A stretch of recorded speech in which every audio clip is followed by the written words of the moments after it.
Olá, porque Deus amou ao mundo de tal maneira que deu o seu Filho unigênito para que todo aquele que nele crer não pereça, mas tenha a vida eterna. São João capítulo 3, versículo 16.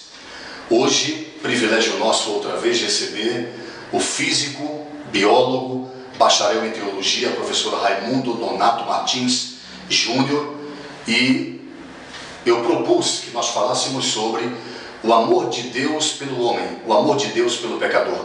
Professor, muito obrigado por estar conosco e ter aceito o convite. Muito obrigado, eu sou grato a Deus por estar aqui mais uma vez e que a gente possa refletir um pouco sobre o tamanho desse amor, do amor de Deus. Capítulo 3 de São João, no diálogo de Jesus com Nicodemos, o verso 16 é transparente quando nos fala deste amor, dizendo que Deus amou de tal maneira que deu o seu Filho unigênito para que todo aquele que dele crê não pereça, mas tenha a vida eterna. Trocando em miúdos, professor. Bom, se nós pudermos analisar o versículo com algumas palavras-chave, eu separei aqui algumas palavras-chave, que são as palavras amor, mundo, unigênito, perecer, ter e a palavra vida eterna. Nós entendemos que essas palavras elas comunicam algumas ideias, ampliam algumas ideias que nos faz entender melhor o texto. E como nós estamos falando do tamanho do amor de Deus, o versículo começa dizendo: porque Deus amou de tal maneira, o mundo de tal maneira. Esta palavra amou, ela vem do grego egapsen, e o sentido desta palavra é que Deus desejou o bem para o homem. Ele não só desejou o bem para o homem, mas investiu do seu tempo para salvar a vida do homem. O homem estava morto no pecado, e em estando morto no pecado, Deus decidiu intervir na vida do homem. E ao decidir intervir na vida do homem, o próprio Deus ele se moveu com o desejo de salvar este homem. Então, para nós percebermos a importância do que é o homem para com Deus, é ao ponto de chegar a ele tirar tempo de si para investir no homem. Investir de que forma? A continuidade do versículo fala que o investimento que Deus fez no homem foi oferecendo o seu próprio Filho como salvação e sacrifício do mundo. Porque Deus amou o mundo de tal maneira que deu o seu Filho unigênito. A palavra mundo aqui é cosmos, em grego, que significa o mundo ordenado, o universo, a criação, onde na criação de Deus, se nós fizermos referência a Gênesis, nós vamos observar que cada dia da criação termina com e fez Deus aquilo, e aquilo era bom. Então no meio do caminho houve alguma coisa que retirou este bom da humanidade, retirou este bom da criação. E nós sabemos que pelo pecado de Adão, toda a criação foi amaldiçoada. E São Paulo fala que esta criação hoje geme as dores, geme de dores, como uma mulher que está para dar à luz, mas não consegue, simplesmente por causa do pecado do homem. Então o mundo que é objeto do amor de Deus é toda a criação.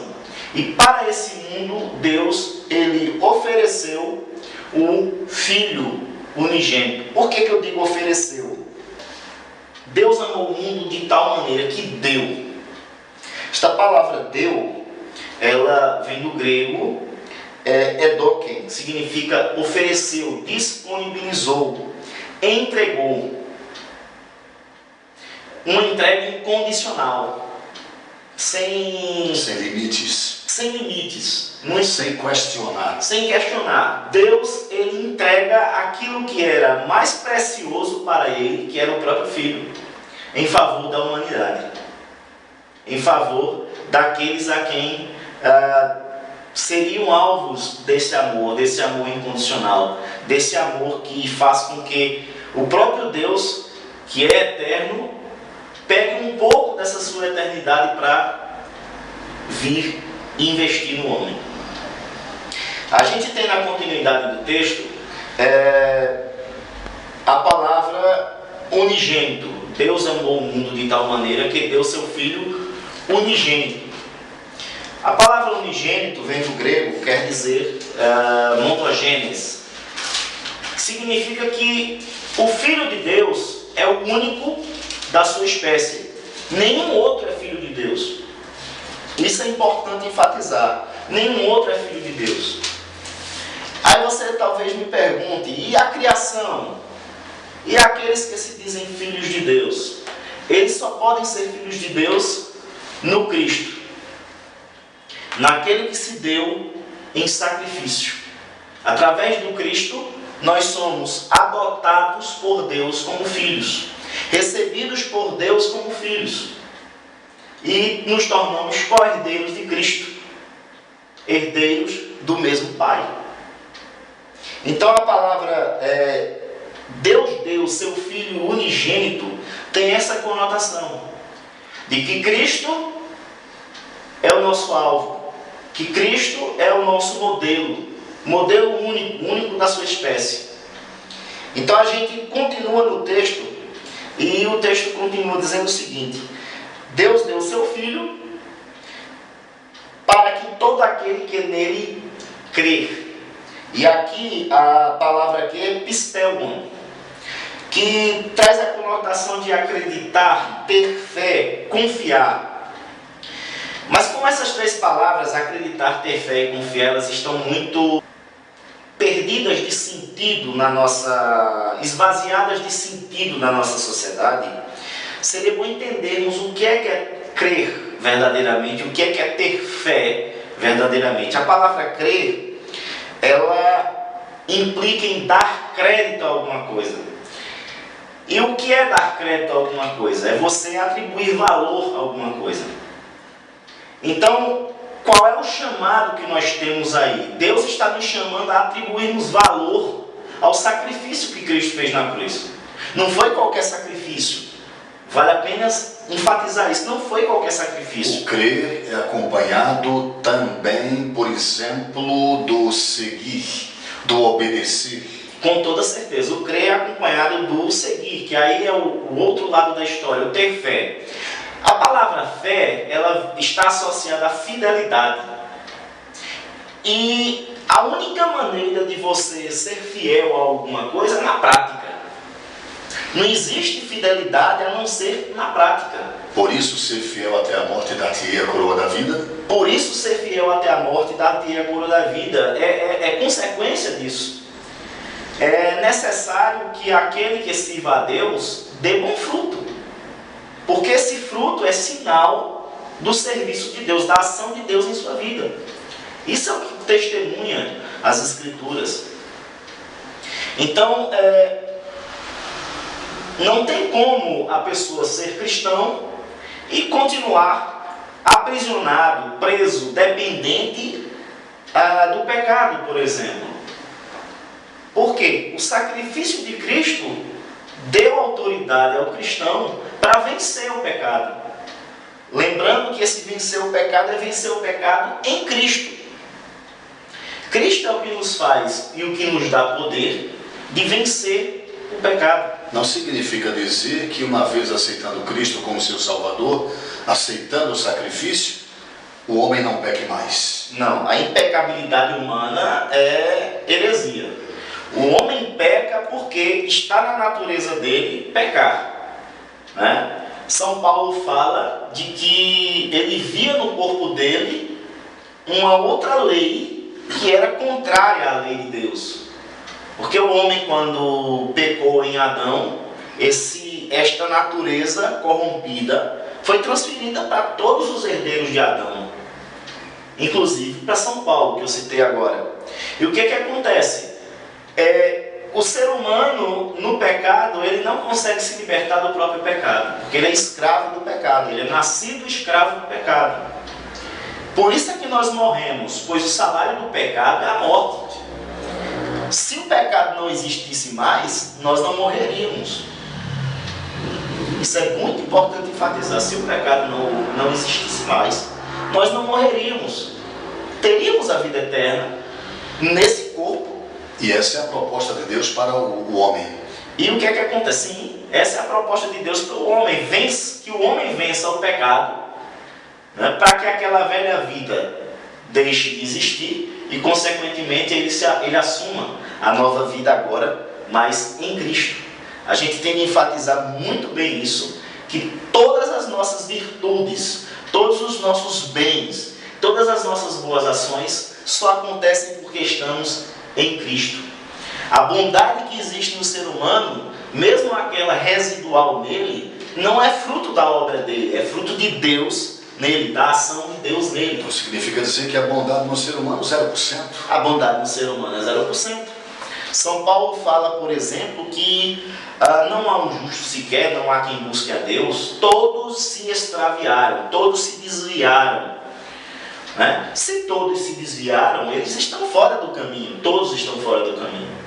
É por isso que Deus ele entrega seu Filho para fazê-los voltar para o caminho. É por isso que Deus entrega seu Filho para poder fazê-los voltar para a verdade. É por isso que Deus entrega o seu Filho para poder fazê-los retornar à vida. Porque todos fora de Cristo estão mortos. Essa é a grande questão. Aí a gente, na continuidade do versículo, diz assim: para que todo aquele que nele crê não pereça. A palavra perecer, ele dá a ideia de morrer, que é a ideia natural que a gente pensa, mas também traz a ideia de ser destruído. De não perecer por uma situação que está, uma ação que está iminente, a morte iminente. Ou seja, a gente aprende com isso que o sacrifício de Cristo, ele é uma dádiva de escape para o homem, porque o homem está morto, né? E por natureza ele seria destruído. Porque a justiça de Deus ela tem que ser cumprida. Permita-me, por gentileza, quando o verso bíblico do capítulo 3 do Evangelho de São João diz para que todo aquele que nele crê não pereça, o perecer aí faz menção à segunda morte ou esta morte física que nós conhecemos aqui? A morte. A morte. A gente podia até fazer uma menção do seguinte: o homem é corpo e espírito. Corpo, alma e espírito. Então o corpo morre no túmulo e o espírito morre na eternidade, ou vive na eternidade, né, a depender de quem esse espírito se viu em vida. Vai à morte eterna, segundo a Bíblia, àqueles que não serviram a Deus em vida. E vai-se à vida eterna àqueles que se viram a Deus. Depois da morte, segue-se o juízo. Depois da morte, segue-se o juízo. Okay. Da mesma forma como a morte, nessa nossa vida aqui, ela tem como recompensa, porque nós somos pecadores, o túmulo. Né? O túmulo para nós é inevitável. É o salário. Né? É o salário do nosso pecado. Eu pequei e por conta do meu pecado eu estou recebendo a punição pelo meu pecado, a recompensa pelo meu pecado, o meu salário. Então, este salário é inevitável. Agora, uma vez morto, o texto bíblico diz claramente: segue-se ao juízo. E o juízo de Deus, ele é sem misericórdia. Só vai haver misericórdia para aqueles que assumiram um compromisso com Cristo, que foram alvos do amor de Deus e reconheceram o valor do sacrifício de Cristo na cruz. Aí onde é que está a diferença? Mas fora destes, Deus tem de exercer a sua justiça. Ele não pode voltar atrás. A gente lembra, por exemplo, do texto dos muitos textos que são apresentados sobre julgamento bíblico, por exemplo. A gente lembra daquela passagem onde o rei separa as ovelhas dos bodes. E ao separar as ovelhas dos bodes, a gente percebe duas coisas. que a natureza da ovelha, ela nunca vai ser a natureza do bode. Ou seja, aquele que foi transformado por Deus, efetivamente, de forma eficaz, porque Deus não é incompetente ao ponto de querer salvar o homem e não conseguir. Aquele que foi realmente restaurado por Deus, Ele o fez justo. E para estes, o texto bíblico é claro, há a recompensa eterna. E para os outros que não assumiram esse compromisso com Deus, há a justiça eterna. E Deus tem de ser justo diante dessa questão. Deus tem de ser justo diante dessa questão. Quando eu perguntei ao Senhor que uma vez aceitando Cristo como Salvador e havendo a vivificação pelo Espírito, não significa dizer que o homem não erre mais, não peque mais, eu lembrei do que Jesus falou para Maria Madalena, por exemplo: vá e não peque mais. E se pecar, temos um advogado junto ao Pai, Jesus Cristo, o justo. Ele é a propiciação pelos nossos pecados, mas não somente pelos nossos, mas pelos do mundo inteiro. Isso é muito importante. Nós não vamos sozinhos para o julgamento. Porque se fôssemos sozinhos para o julgamento, nós seríamos condenados, uma vez que somos pecadores. É muito importante enfatizar isso. A pessoa do intermediário, a pessoa de Cristo como advogado, é exatamente para não enfrentarmos, existe exatamente para não enfrentarmos o julgamento sozinho. Porque nós não somos capazes de nos defender diante da justiça de Deus. Então Deus, ele providenciou alguém que fosse capaz no nosso lugar. O homem definitivamente, absolutamente é culpado. O homem é culpado. Agora uma pergunta antes do senhor concluir, aliás, continuar, no versículo 16 do capítulo 3 de João. Ao invés de Cristo, Deus não poderia ter enviado um anjo para morrer pelos nossos pecados? O Antigo Testamento falava de que o sacrifício pelo pecado tinha de ser um sacrifício de uma ovelha ou de um cordeiro sem mácula, sem mancha, sem mácula. A gente pode entender isso aí, que o cordeiro de Deus, ele teria de ser sem pecado. Por quê? Porque em sendo sem pecado, todo o pecado daqueles que Deus decidiu de antemão salvar, seria jogado sobre ele. Nós lembramos agora a passagem de Isaías 53, que fala que ele foi moído pelas nossas transgressões, o castigo que nos traz a paz estava sobre ele, pelas suas pisaduras fomos sarados. Quem colocou todo esse pecado sobre a pessoa de Cristo? Nós. Nós somos culpados de ter matado Cristo na cruz. Por isso então Jesus no Getsemane, no horto, suou sangue. O pecado do mundo sobre ele naquele momento. Assim, a hemossudorese, que seria o termo médico para a coisa, ela pode acontecer com qualquer pessoa que esteja entregue a um estresse terrível. Então, nós podemos, baseado nisso, deduzir que o sofrimento de Cristo naquele momento era um sofrimento tal diante da situação que ele ia enfrentar, ao ponto de dizer: Pai, afasta de mim este cálice, se possível for, sem que eu beba. Mas logo após ele diz assim: Pai, faça-se a tua vontade. Ou seja, o estresse sofrido pelo Cristo naquele momento foi tão grande, né? Ele estava sentindo o peso do ato que ele ia fazer pelos seus, foi tão grande que isso extravasou, o sangue que devia correr nos seus vasos, saiu do seu corpo, na forma de suor. Os homens que eram crucificados naquela época geralmente morriam com 44 horas, 24 horas depois, às vezes as juntas tinham que ser quebradas. Quando os discípulos foram comunicar a Pilatos pedindo o corpo de Jesus, Pilatos mandou conferir e ficou maravilhado.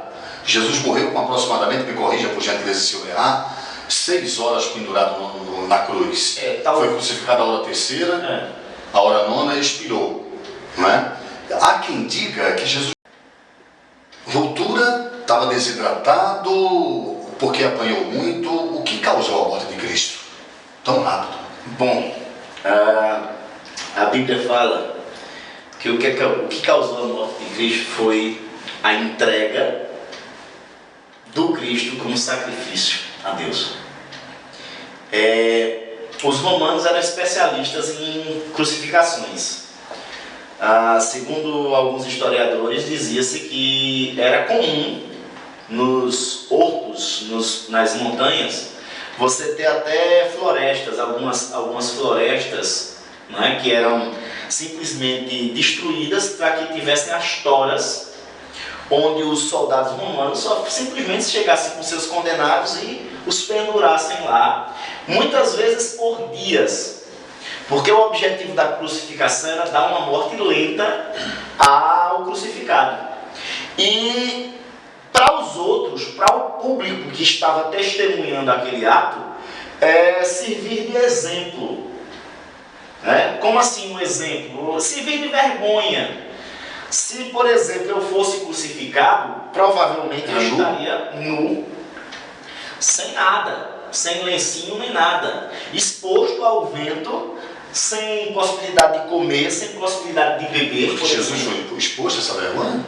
Não sei. Tradicionalmente a gente vê ele coberto, né? Mas a gente não tem como precisar isso aí. Não existe documento histórico, nem bíblico, nem histórico, para a gente precisar se o crucificado bíblico estava nus, né?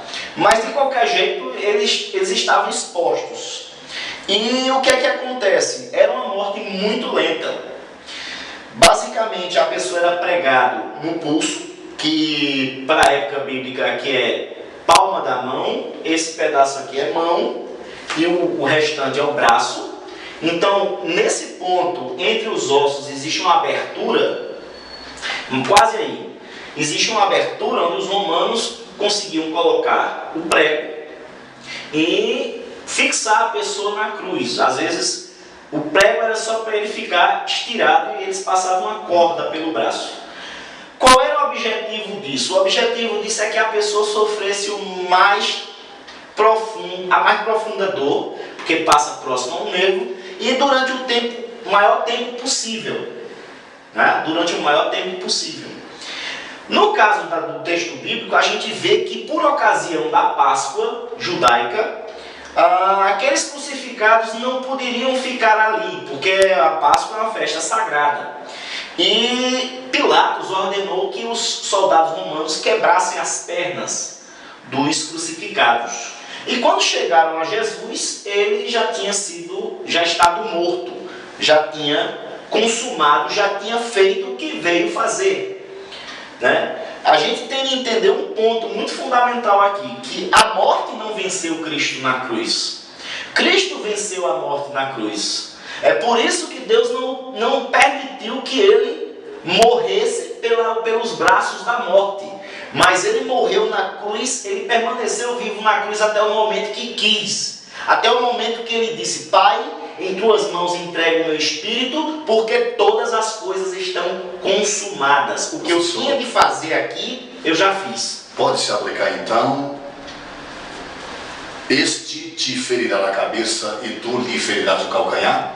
A cruz, a morte de Cristo, a vitória de Cristo sobre a morte. Gênesis 3:15, se não me falha a memória, que faz um jogo de palavras entre a semente da mulher, né, e a semente da serpente. Qual é a ideia aí que a gente pode tirar desse texto? A serpente foi a causadora da entrada do pecado no mundo, né? Vamos dizer assim, se ela não tivesse existido, Eva não teria sido enganada, e muito menos Adão, que é o responsável espiritual pela família ali representada, no caso pela sua esposa. Se Eva sozinha tivesse comido o fruto, não tinha acontecido nada, mas Eva comeu com ele, a mulher convenceu ao homem a tomar do fruto, e o homem foi responsabilizado por aquele ato, pela decisão de desobedecer a Deus. O que é que acontece? Essa desobediência acompanhou a semente do homem durante muito tempo. E, alegoricamente, nós podemos dizer que a semente da serpente, que introduziu esta maldição na vida humana através do pecado,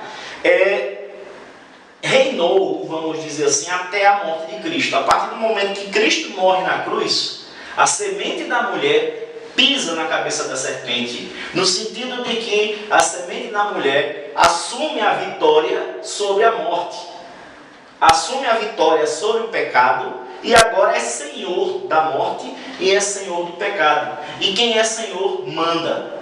Mas isso sem que nós não nos esqueçamos aqui, por exemplo, da madrugada da quinta-feira, que Jesus foi esmurrado, foi esbofeteado, foi chicoteado, né? Uma madrugada inteira. Então estava bem sofrido já, desidratado, perdeu muito sangue. Segundo a história bíblica e a arqueologia bíblica, os romanos eles tinham um flagelo. Esse flagelo era um chicote de um chicote de 3 pontas. 3 pontas de couro, e na ponta de couro tinha uma espécie de bola de chumbo e uma ponta de um osso. Então, tenta imaginar, por exemplo, isso entrando na carne de uma pessoa. Uma dor terrível. É uma dor terrível. A gente às vezes leva um corte e sente uma dor absurda. Imagine 39 chicotadas, porque se dessem, eles se negavam a dar a chicotada de número 40 para não passar. Porque se o soldado romano batesse além do limite estipulado pela lei, quem ia sofrer a punição seria ele. Então eles sempre davam uma a menos, pelo menos essa é a informação que temos, para evitar extrapolar o limite. Porque normalmente quando alguém está batendo, a razão deixa de existir e só fica aquela brutalidade sanguínea e colérica fluindo pelo corpo, e nesse sentido muitas vezes as pessoas perdem a cabeça. Então a coisa era muito bem feita e muito bem controlada. Porque Deus amou o mundo de tal maneira que deu seu Filho unigênito para que todo aquele que nele crê não pereça, mas tenha vida eterna. São João 3,16. O Senhor falou do limite dos açoites. 39 açoites, eu já ouvi dizer que os açoites eram aplicados de acordo com a idade do condenado. Procede essa informação, professor? Não saberia lhe dizer. Eu sei lhe dizer que o que é bíblico é 40 açoites, mas tendo essa recomendação do -1. Isto é o que é bíblico, né? Se no chicotear, no momento que chicotearam Jesus, extrapolaram ou não, a gente não tem como precisar. Mas é bom lembrar que cada chicotada é como se fossem 3, porque ela é multiplicada por 3, o chicote tem 3 pontas, né? Então, no texto, a gente percebe que o Cristo ele é dado por Deus em amor, oferecido para a salvação desta humanidade, para que esta humanidade não pereça, para que aqueles a quem Deus resolveu salvar, eles não pereçam, né? Mas tenham a vida eterna. Esse ter traz a ideia de possuir, de ser envolvido pela vida eterna. E quando a gente fala de ser envolvido pela vida eterna, isso implica não somente a vida eterna como bem futuro, mas a vida eterna já manifestada nessa vida, mudando a vida natural da pessoa. Porque a pessoa que anda com Deus, ela já goza de alguns benefícios dos bens futuros. Por exemplo, nós podemos perceber que o cristão, ele recebe forças em Deus, no Cristo, para poder caminhar. Ele não caminha sozinho. Para poder perseverar, ele não persevera sozinho. Por exemplo, se nós vermos o texto de João 15, que fala da videira verdadeira, Jesus fala claramente: sem mim nada podeis fazer. Então eu só posso fazer o bem neste mundo, nesta vida, né? Com Cristo. Sem Ele eu não consigo. Eu só consigo fazer algo de bom para mim e para os outros com Cristo. Fora dele não tem como. Fora dele não tem como dar fruto. Não produz fruto. Não produz fruto. É aí onde é que talvez o elemento mais fundamental da fé cristã é entender isso. Que eu não sou autossuficiente. Quem é suficiente em mim é Deus. A gente tem que compreender isso. O próprio Jesus fala que aquele que deixou todas as coisas para segui-lo, receberá não somente nesta vida, né, o dobro, mas também os benefícios da vida eterna futura. Não há quem tenha deixado pai, mãe, lógico que ele não está mandando desprezar a família, mas há determinadas coisas e há determinados momentos que a gente tem de fazer determinadas escolhas em favor de Cristo, em favor de obedecer a Deus. E a promessa é clara que nesta vida a gente vai ter muito mais e por fim a vida eterna. Então a vida eterna não será uma recompensa futura, ela é uma vivência agora, atual. Então, nós somos envolvidos por esse amor, nós somos envolvidos por esse sacrifício, nós somos envolvidos por essa vida, porque Deus não quer que nós pereçamos, por isso investiu tempo em nós. Mas ter o quê? Ter a vida em grego é zoe, refere-se tanto à vida física quanto espiritual, mas também refere-se à existência futura, a vida do ponto de vista divino. Qual é a vida do ponto de vista divino? A vida do ponto de vista divino é uma vida que não é fadada à morte. Uma vida plena. Uma vida plena. Uma vida que não é entregue ao pecado, nem é escrava do pecado. É por isso que nós estamos sendo libertos desta escravidão. É esse o ponto fundamental. É esta vida que Deus quer para a gente.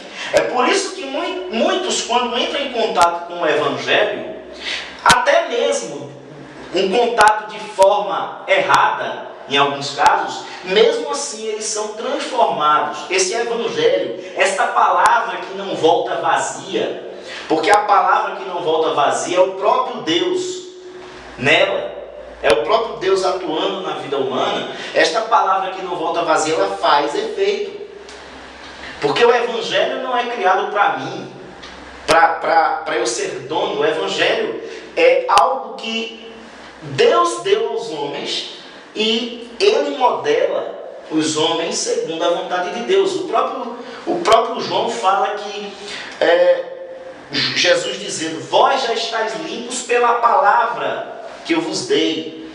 Né? A palavra de Deus, ela tem esse objetivo de nos dar vida, porque a partir do momento que nós conhecemos a palavra de Deus e nós seguimos a lei de Deus, o que é que acontece? A gente se afasta daquilo que não é palavra de Deus, daquilo que não carrega a ética da palavra de Deus e daquilo que não carrega a moral da lei de Deus. Resultado, se a gente se afasta daquilo que para muita gente é mal, né?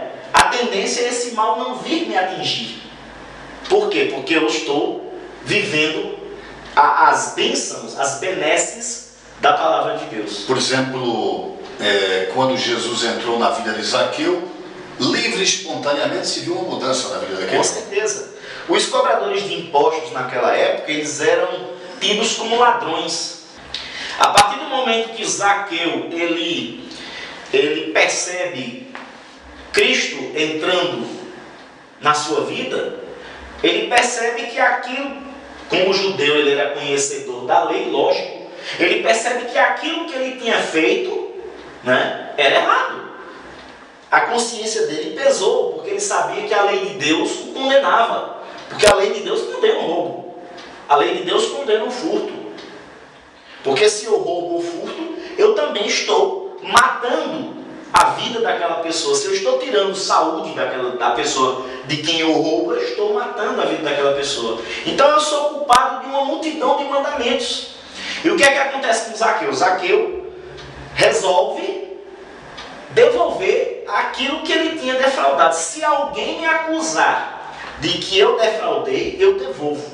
Eu estou pronto para devolver tudo isso para seguir a Cristo. Foi a operação do Espírito de Deus na vida de Zaqueu? Foi a operação do Espírito de Deus na vida de Zaqueu. O Cristo que amou, que ama e que amará, se manifestará para vir buscar esse povo? Com certeza. Essa vida eterna, ela é garantida, mas ela já foi dada. Preste atenção no que o texto diz. Para que todo aquele que nele crê não pereça, mas tenha presente. Os verbos estão no presente. Não é uma coisa para o futuro, é uma coisa para o agora, para o já.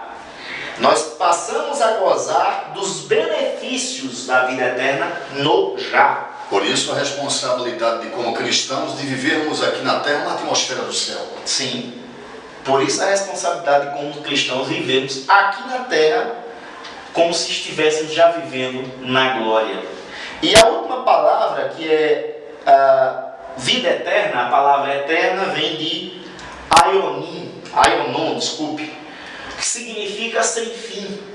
Algo que participa, algo que o ser humano pode participar de um caráter que não tem limite, por exemplo, em contraste com algo que é fugaz. Esta vida humana é fugaz. Esta vida humana é passageira. Me faz lembrar agora o que diz o Salmo 90, que trata dizendo que a vida humana ela é passageira, como uma nuvem que passa, e muitos às vezes, por conta das suas forças, chegam a 70, 80 anos, mas eles olham para trás na vida e só percebem que a vida toda foi trabalho, canseira, Cansaço e fadiga. Cansaço e fadiga. E o que ele ganhou com isso? Nada. Porque o trabalho de hoje não serve para amanhã. Mas o compromisso que a gente faz com Deus hoje serve para amanhã. E é indelével. Jó também faz menção, parece que no capítulo 7, quanto às nossas vidas. Diz Jó que é como uma nuvem que se desfaz e passa. Bom, capítulo 3 de João, versículo 16, porque Deus amou ao mundo de tal maneira que deu o seu Filho unigênito para que todo aquele que nele crê não pereça, mas tenha a vida eterna. Professor Raimundo, físico, biólogo e bacharel em teologia, novamente conosco, nos atendendo o nosso pedido de vir ter conosco aqui para que pudéssemos conversar. Muito obrigado. Eu espero tê-lo novamente, na próxima vez, a terceira vez, que estaremos juntos, para que nós falemos sobre outras coisas desta vida que nos apraz. Muito obrigado, professor. Suas considerações finais. Bom, refletimos no que diz a palavra de Deus quanto à intervenção de Deus no mundo. Deus não interviu neste mundo por acaso.